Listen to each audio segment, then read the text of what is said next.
Hello everyone and welcome back to the channel.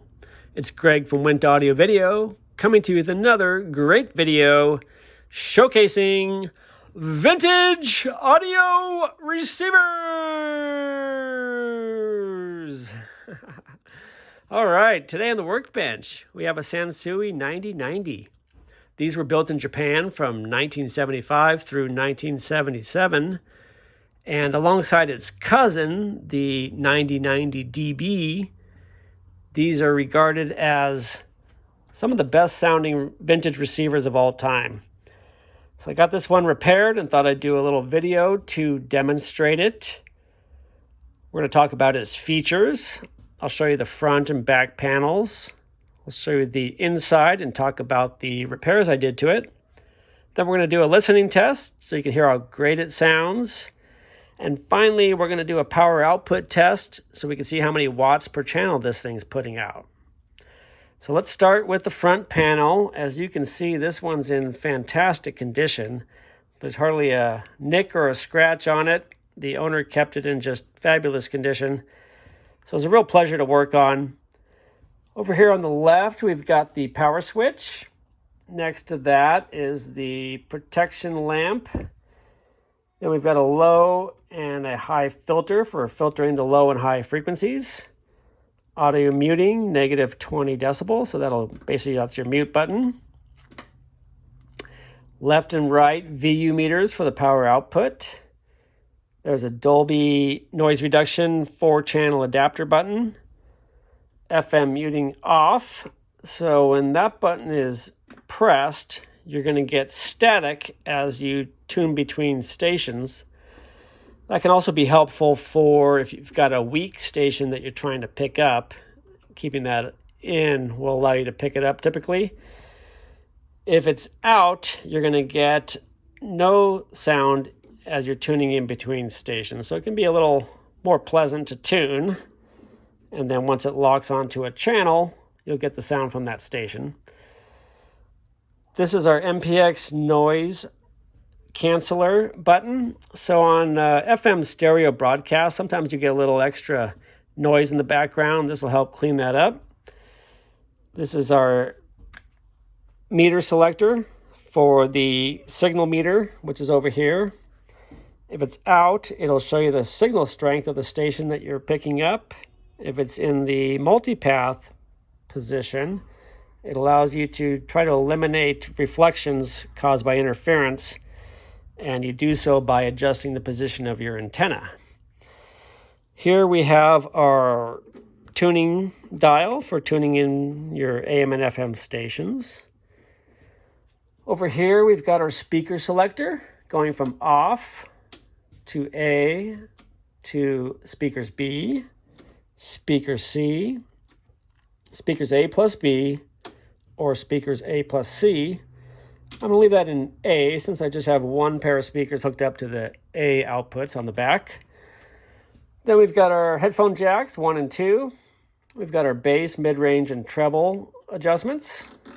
Nice feeling knobs here. The bass has a switch here for its cutoff frequencies, either 300 hertz, defeat, or 150 hertz. So that's kind of the range around that you would be adjusting. And then the treble has a similar switch going from 15 kilohertz to defeat and 3 kilohertz.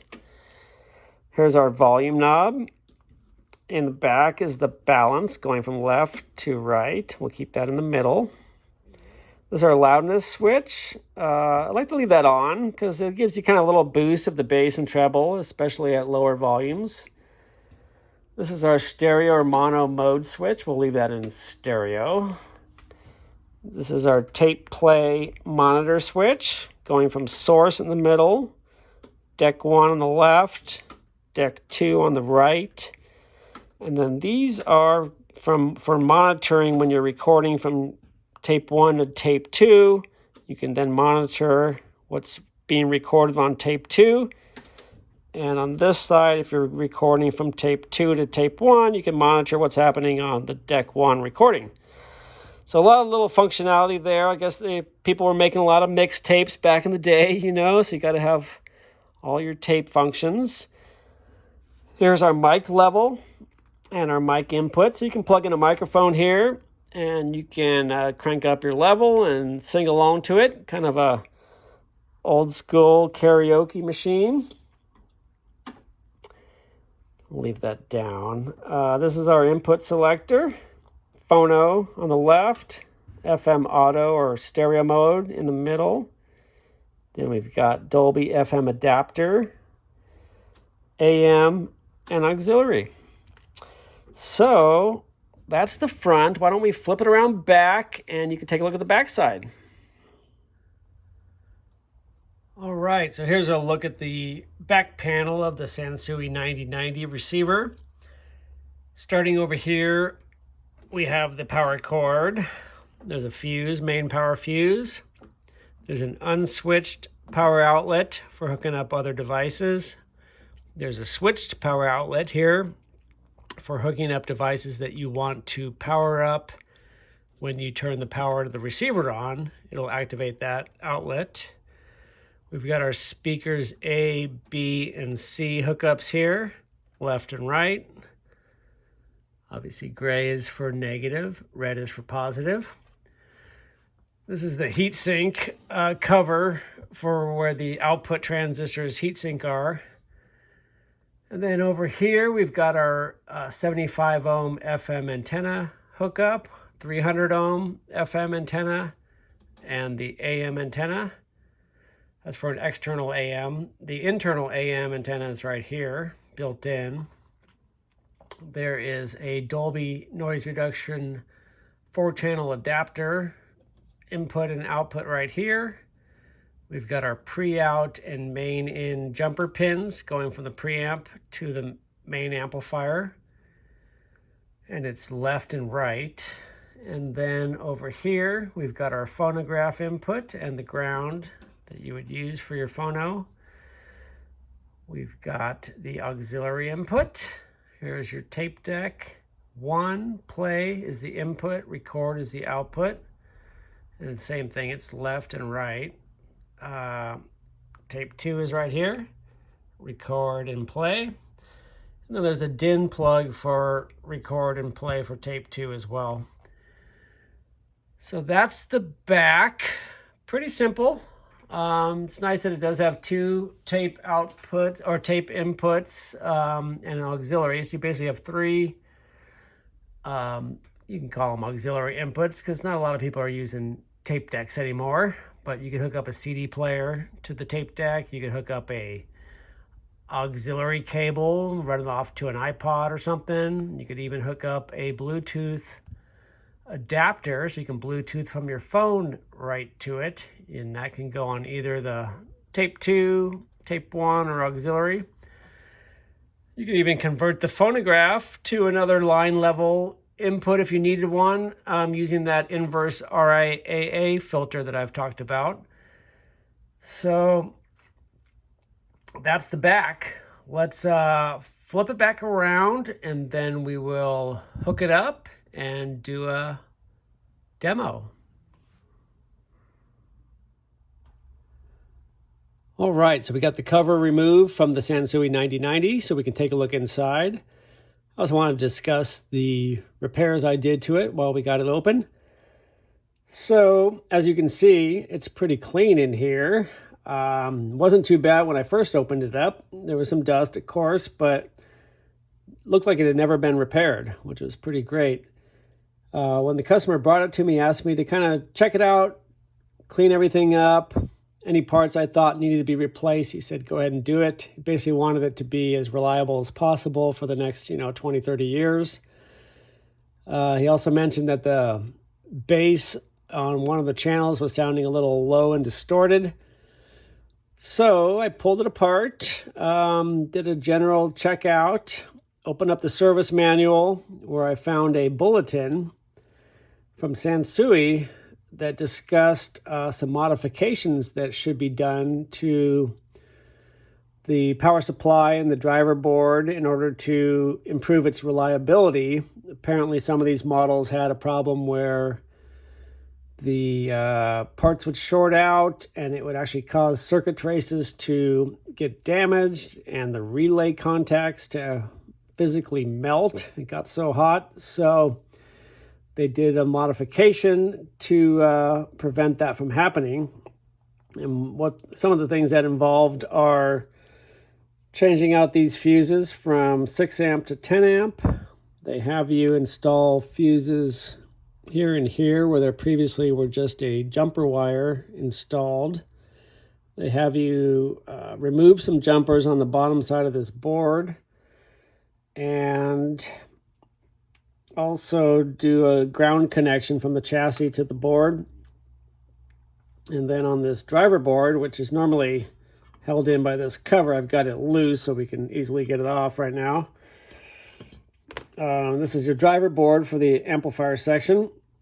This kind of pulls out. So this is the repaired board. One of the other things they have you do is put fuses here and here. I've got them heat shrink so they don't come in contact with the metal on the power supply board there. And then while I was in here, went ahead and checked all the other components, changed out all the capacitors. I changed out the differential transistor pairs with matched pairs. Those are known to be troublesome. I also changed out the pre-drivers here and here, and I changed out the potentiometers for adjusting your DC offset and your bias. And I also, I think, changed out these diodes, these double diodes here, the VD1212s, which are another problematic part. So there's that board all repaired. There's the back side. This pops back in here. And then another thing I did was while I was in here, changed out the power supply capacitors, changed out the regulator capacitors, changed out the capacitors on the tone board down below and the tone switch board on the other side, and cleaned and deoxidized and lubricated all the controls and switches, cleaned the tuner, did a tuner alignment so that it has the best signal on the FM, and of course adjusted the DC offset and the bias on the outputs. So this thing's running great. Why don't I put it back together and then we will fire it up for a little demo. Okay, so we got it all hooked back up. Why don't we do a little demonstration, take a listen to it. So we'll fire up the power. Set it for FM for now. With original reporting you can trust. Head to kpfa.org. Find. Here's how that muting is operating. You see how I'm in between stations and we've got nothing, and it's once I get to a station, it then locks in. You got a nice stereo light there, so good signal strength over here. Here is AM. I don't know how much I'll get, but we can try it.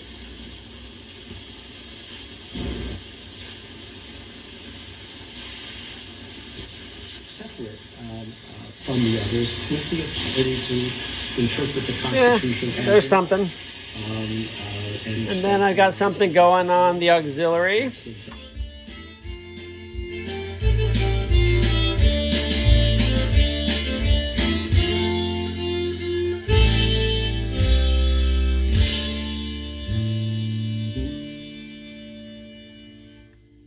Well, that was quick.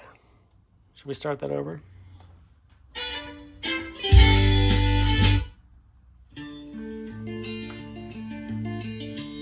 Let's start that over, huh?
Sounds pretty nice, eh? Band is called Crawdaddy from Santa Cruz, California. All right. Why don't we do that power output test now? Pause the video and get my equipment hooked up. All right, I just realized I forgot to demonstrate the Phono circuit on this unit. So I've got my iPhone hooked up to my inverse RIAA filter, which basically changes the line level output of my phone to a lower signal to match what the Phono circuit is looking for. So it allows me to basically play that same source that you're hearing on auxiliary. I can play that same thing on Phono.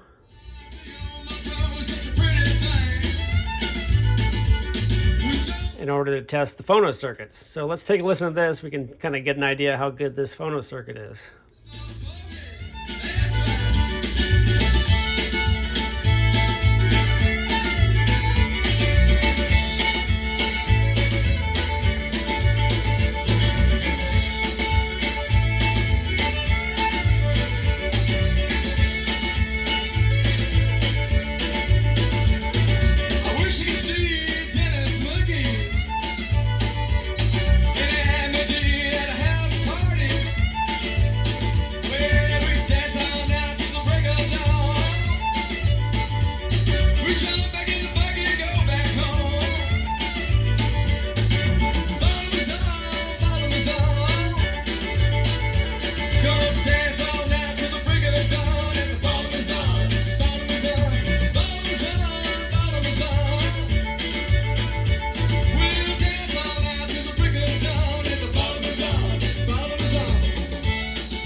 All right, there we go. Hope you guys like Zydeco music.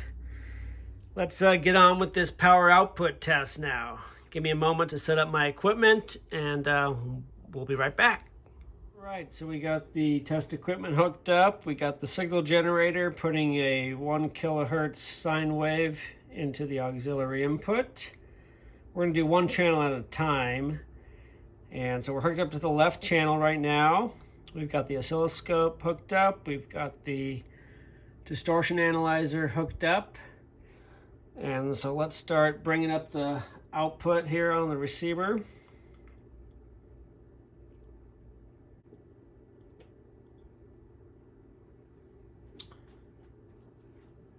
All right, you can start seeing the sine wave appear there.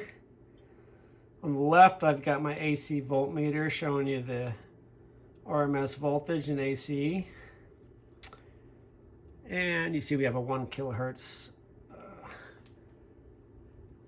signal right there.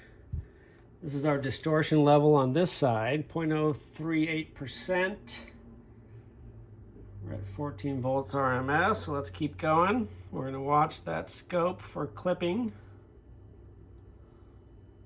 Basically the waveform to distort, which is right about there.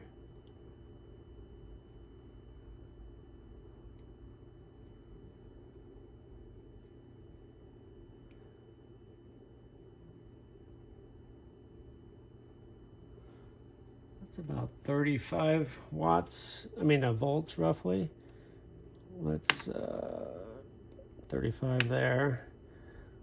Let's check out the watts. This machine has a special function built in that gives me the watts without doing math. 152.3 watts, holy smokes. So this guy's rated at, I think, 110 watts through the full range, or 120 watts at the 1 kilohertz sine wave, which is what we're putting into it. So we're getting way more than spec. Let's look at the distortion again. 0.03%. I think they rated at 120 watts at 0.2%. So we're getting way better distortion levels. We're getting way better output in watts. That's pretty great. Let's pause this for a second. I'll flip the wires around and we're going to test the right channel. Okay, we got the right channel hooked up now. So let's do a little test here. Start cranking up the volume on the receiver. As you see, it's bringing the sine wave there on the scope.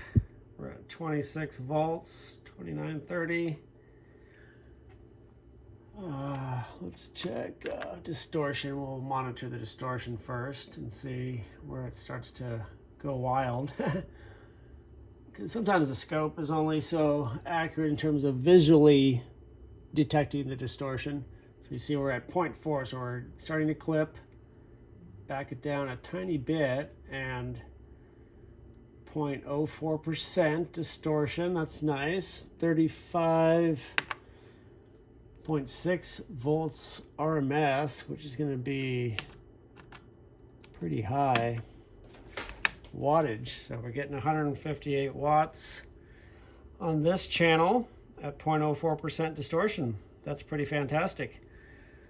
Let's double check that left channel real quick and make sure they're both about equal. I think they are. I'll pause and rehook up the equipment.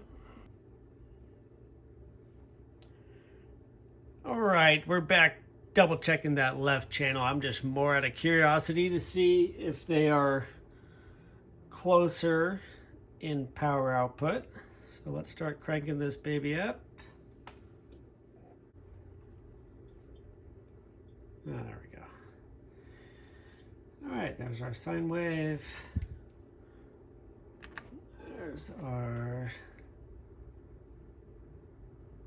distortion volts coming in on the left.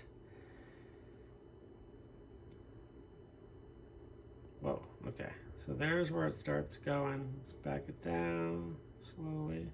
Okay.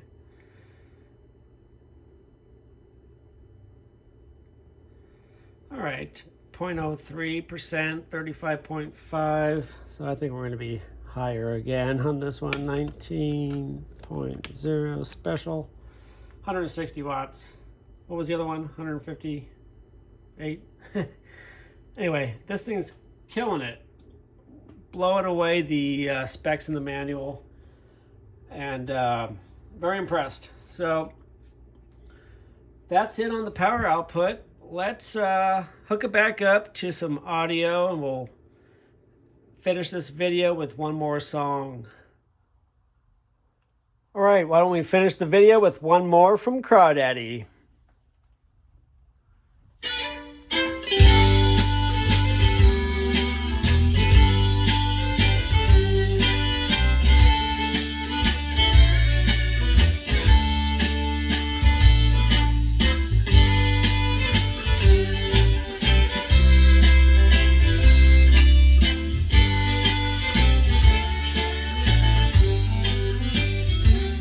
J'ai passé devant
Thanks for joining me in this video. Thanks for sticking around till the end if you made it this far. Check out Went Audio Video for all your vintage audio needs. We also are a full home theater installation company offering TV wall mounting, sound systems, camera surveillance systems, internet systems, and low voltage wiring. Please leave a comment down below if you have one. Give a thumbs up if you like this video and think about subscribing to the channel. We'd appreciate that.